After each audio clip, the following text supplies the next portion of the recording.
I just couldn't get it all into one video. This video might be a little bit of a letdown. I promised big things and I'm not exactly gonna deliver. You see, skin absorption, or are we talking about skin penetration?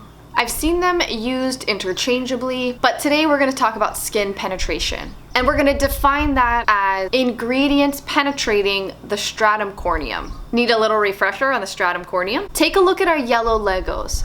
Those are our corneocyte cells. Take a look at the red Legos. That is the intercellular matrix. It's pretty impenetrable, unless you're a 2-year-old. As I was preparing for this video, I kept hitting roadblocks. I kept getting distracted by different bits and pieces of information. And what I really came to the conclusion is that we need to break it down even further. It's a puzzle that sometimes some of the pieces are missing. So when you're talking about skin penetration, we have some variable factors and some constant factors. Some of the variable factors are our genetics, our skin condition, our hydration, our humidity. Some of the constants are the skin likes to absorb things with a lower molecular weight.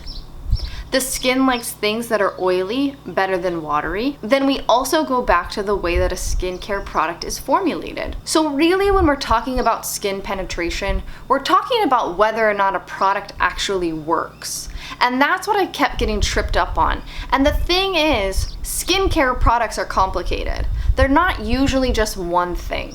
They're a whole mix of things. So what I thought we would do is let's vote. Let's vote how we want to go forward. Do we want to talk about individual topics? Everything can be related back to absorption, back to penetration, because either we want a product to be absorbed because it's supposed to do things like increase collagen, or we don't want it to be absorbed, like a moisturizer. We want it to be holding moisture to the skin. All of that affects absorption and relates back to penetration. So we can really talk about this topic moving forward in a multitude of ways. We can either break it down into step-by-step skincare routines, or we can break it down into ingredients. So we could talk about peptides, the type of things that are well absorbed that do increase peptides in the skin. We could talk about collagens. We could talk about humectants. We can talk about moisturizers. You guys vote in the comments how you want to go forward.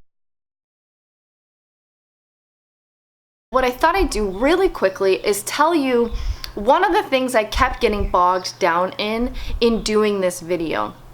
And that is how skincare products are evaluated as being effective. If you remember something called the FDA, i.e. the Food and Drug Administration, well, they got their hand into cosmetics I think in the 1930s, when people started getting ill and dying from cosmetics and food, because they weren't properly formulated and they weren't being regulated.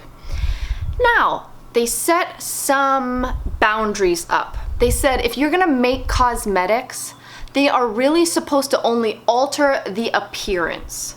If you're gonna make drugs, then you can say that you alter the skin's structure and function. However, if you're a cosmetics company or a beauty company or a skincare company, you should not be making claims that you affect the structure and function of the skin. But we know we see very, very bold claims from skincare companies. So what gives, right? Well, the truth of the matter is the FDA has taken a hands-off approach to cosmetics. Why? Because people aren't really getting hurt that we know of. Basically also because it would take a lot of money for them to regulate it. So they don't really get involved until somebody gets hurt or somebody complains. So I want to give you a little scenario.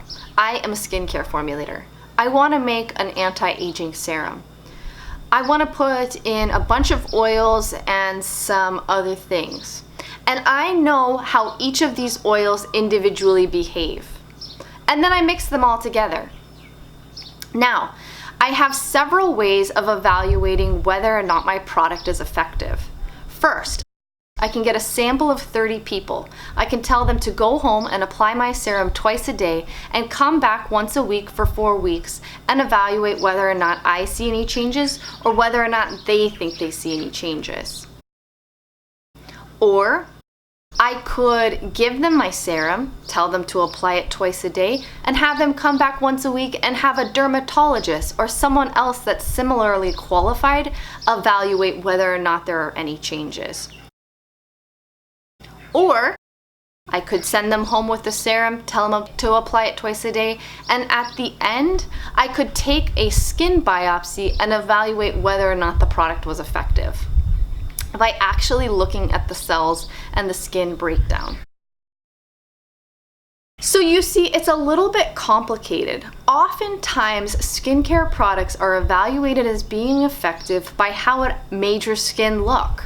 There's no real science per se sometimes. It's just whether or not you felt the serum made you look younger, which is pretty straightforward, right? It's not to cast a negative viewpoint of the way skincare products are tested.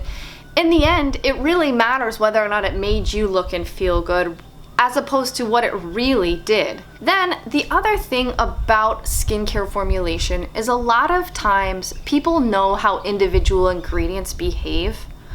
But when they start mixing them together, there's not always a guarantee that the product's gonna function the same way. One book that I read said that anywhere above 6 ingredients, it's really hard to tell what's chemically happening in a product. A lot of our skincare has greater than 6 ingredients.